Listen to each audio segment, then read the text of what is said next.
दोस्तों, मैं बबीता सिंह राजपूत अपने यूट्यूब चैनल में आप सभी का स्वागत करती हूँ। जय हिंद से स्वागत करती हूँ। आशा करती हूँ आप लोग बहुत अच्छे होंगे, स्वस्थ होंगे, मस्त होंगे, दोस्तों अच्छे होंगे। आज मैं आप लोगों के सामने एक मस्त हंसी मजाक का गीत लेके आई हूँ। कैसा लगेगा कमेंट में जरूर बताना। चलो गीत शुरू करती हूँ। बिया कई के आइल बानी, बिया कई के आइल बानी, माजी बरतनवा बेलनवा धई के रोइला। ऐ हो सजनवा बेलनवा धई के रोइला।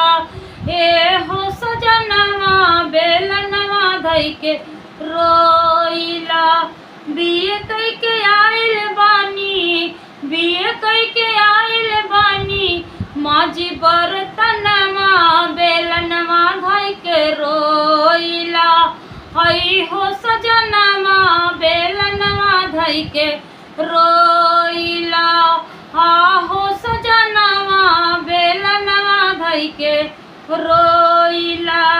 हम नाही जनली इतना होई है गजनवा हो, हम नाही जनली इतना होई है गजनवा हो, हम नाही जनली इतना होई है गजनवा हो।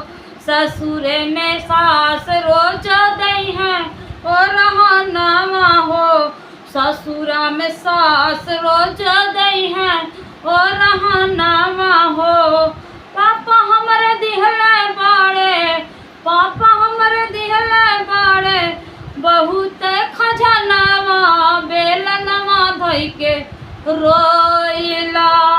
आहो सजनवा बेलनवा धई के रोइला। आहो सजनवा बेलनवा धई के रोइला। बिया कई के आइल बानी, बिया कई के आइल बानी, माजी बरतनवा बिया कई के आइल बानी, माजी बरतनवा बेलनवा धई के रोइला। आहो सजनवा बेलनवा धई के रोइला। आहो सजनवा बेलनवा धई के रोइला। ठोकिला कपार बाउर भइला किस्मतिया हो, ठोकिला कपार बाउर भइला किस्मतिया हो। केहू नाही बुझे हमरे दिलवा के बतिया हो, केहू नाही बुझे हमरे दिलवा के बतिया हो। लाग बड़ी लाज हमरे, लाग बड़ी लाज हमरे, करिला सिंगरवा बेलनवा धई के रोइला। सुना हो सजनवा बेलनवा धई के रोइला।